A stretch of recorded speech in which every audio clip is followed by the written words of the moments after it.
Hi friends, Sankari YouTube சேனல்லேருந்து பேசுகிறேன். என்னை பற்றி பேச போகிறோம் அப்படின்னா, அதாவது 30ஆந்தேதி நவம்பர் மாதம் வர்ற அமாவாசை. அது என்ன செய்யலாம், சமையல் என்னென்ன செய்யக்கூடாது, என்ன செஞ்சால் நம்மளுக்கு நம்ம நினைத்தது எல்லாமே நடக்கும் அப்படிங்கிறத பற்றி தான் இப்போ நம்ம பார்க்க போகிறோம். தெளிவாக கேட்டுக்கோங்க.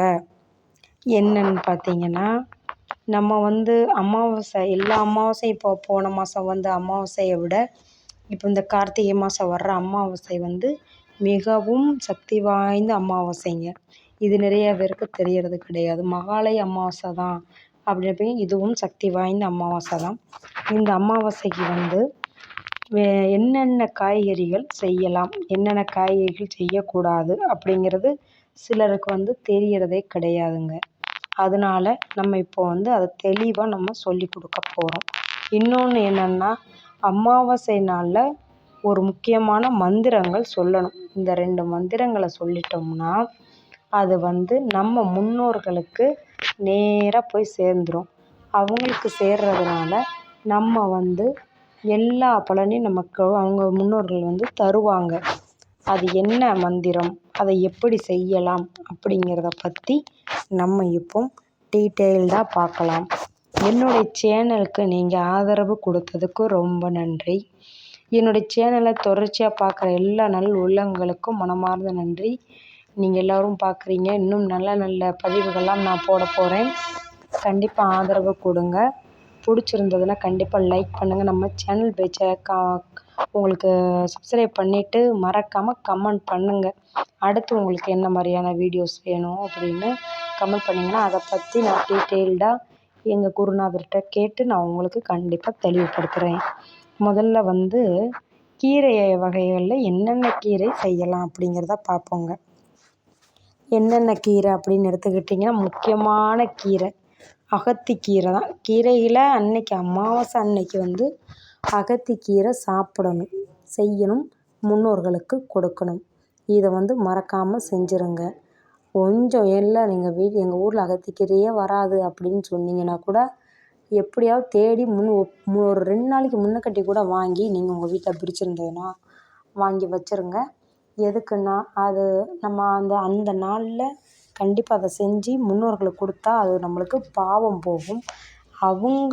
அவங்கள்ந்து நல்ல ஆசைகள் நம்ம மேலோகத்துலேருந்து அவங்க கீழே வருவாங்க.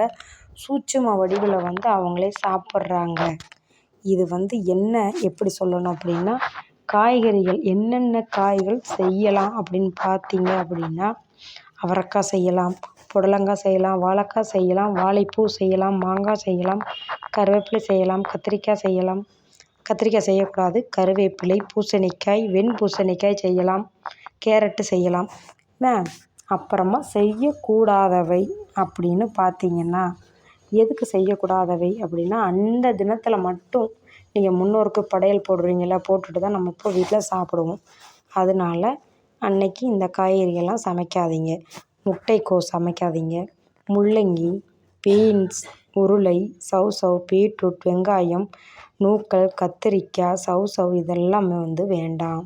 சீனி அவரைக்காய் இந்த மாதிரி காய்களை நீங்கள் சுத்தமாக செய்யவே வேண்டாம். ஏன்னா இதெல்லாம் சமைக்கக்கூடாதது. முக்கியமாக நீங்கள் இந்த காயெல்லாம் என்கிட்ட இல்லை அப்படின்னா, நான் கொஞ்சம் காய் தான் இருக்குது, நான் அதில் சமையல் பண்ண போகிறேன்னா அதுவே போதும். வாழைக்காய், பாகற்காய், பிரண்டை, பலாக்காய் இந்த 3 காய் செஞ்சிங்கனாலே 1000 காய்க்கு சமமானது. அதாவது முன்னோர்கள் ரொம்ப உங்களை வாழ்த்திட்டு மனசார வாழ்த்திட்டு போவாங்க. நீங்கள் சாதாரண துவரம்பருப்பு சாம்பார் வச்சுட்டு வாழைக்காய் பொரியல் பண்ணிங்கனாலே அவங்க ஏற்றுக்கிடுவாங்க.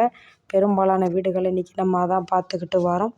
பாகற்காய் செய்யலாமான்னா கசப்பாச்சு அப்படின்னா அப்படிலாம் கிடையாது, செய்யலாம். பிரண்டை அதாவது வீட்டில் சிலர் வளர்ப்பாங்க, இல்லைன்னா கூடயும் நம்ம பஜாரில் கடைகளில் வாங்கிக்கிடலாம். இதை வாங்கிக்கிட்டு இந்த பிரண்டையும் சமையல் பண்ணிக்கலாம். பலாக்காய் இதையும் நீங்கள் வாங்கி சமையல் பண்ணிக்கோங்க. கண்டிப்பாக உங்களுக்கு முன்னோர்களுடைய ஆசி கண்டிப்பாக கிடைக்கும். இதெல்லாம் நீங்கள் செய்யணும். புத்ருக்களுடைய ஆசிகள் உங்களுக்கு நிஜமாகவே கிடைக்கும். நீங்கள் என்னடா நம்ம அம்மா, அப்பா, முன்னோர்கள், தாத்தா, பாட்டிகள் இவங்கெல்லாம் இல்லை, அவங்களுக்கு பிடிச்சதெல்லாம் நம்ம சமைக்க முடியாதுன்னா அவங்க வந்து மேலோகத்தில் இருக்கிறாங்க. அதனால் அவங்களுக்கு பிடிச்சது இந்த காய்கறிகளை போட்டு கொடுத்தீங்க அப்படின்னாலே 1000 காய்க்கு அவங்களுக்கு சமையல் பண்ணி கொடுத்தா மாதிரி. சரிங்க, இந்த மந்திரம் என்ன மந்திரம்? மந்திரத்தை பற்றி நம்ம தெரிஞ்சுக்கலாமான்னு கேட்டிங்க அப்படின்னா கண்டிப்பாக தெரிஞ்சுக்கலாம். அதாவது கிருஷ்ணா அர்ப்பணம்னு சொல்லுங்கள். அதாவது ஒரு செம்பில், சின்ன செம்பில் தண்ணி எடுத்துக்கோங்க. கிருஷ்ணா அர்ப்பணம், அப்புறமா கங்கா அர்ப்பணம் சொல்லி 2 பருக்க சோறு தான் போடணும், ரொம்ப போட வேண்டாம். 2 பருக்க சாதம் போட்டு ஒரு தண்ணியில் வச்சுக்கிட்டு அந்த 2 மந்திரத்தையும் சொல்லிவிட்டு கிருஷ்ணா அர்ப்பணம் கங்கா அர்ப்பணம் சொல்லிவிட்டு அந்த தண்ணியை வெளியில் இருக்க செடிகளில் ஊற்றிடுங்க.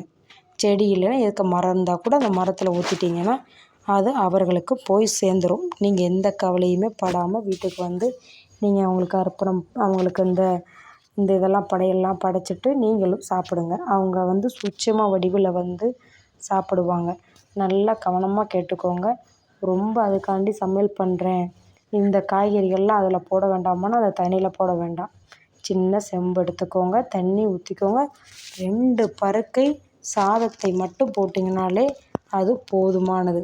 இந்த மந்திரத்தை 2 வாட்டி மறக்காமல் சொல்லிவிட்டு அப்படியே கொண்டு போய் வெளியில் இருக்கிற மரங்களுக்கு, செடிகளுக்கு ஊற்றிடுங்க.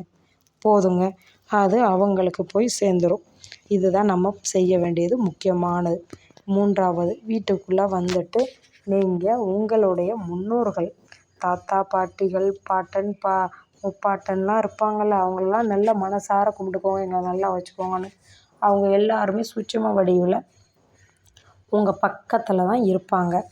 அவங்க பேசுகிறது, நீங்கள் சொல்கிறது எல்லாமே அவங்க கண்டிப்பாக கேட்டுக்கிட்டு இருப்பாங்க.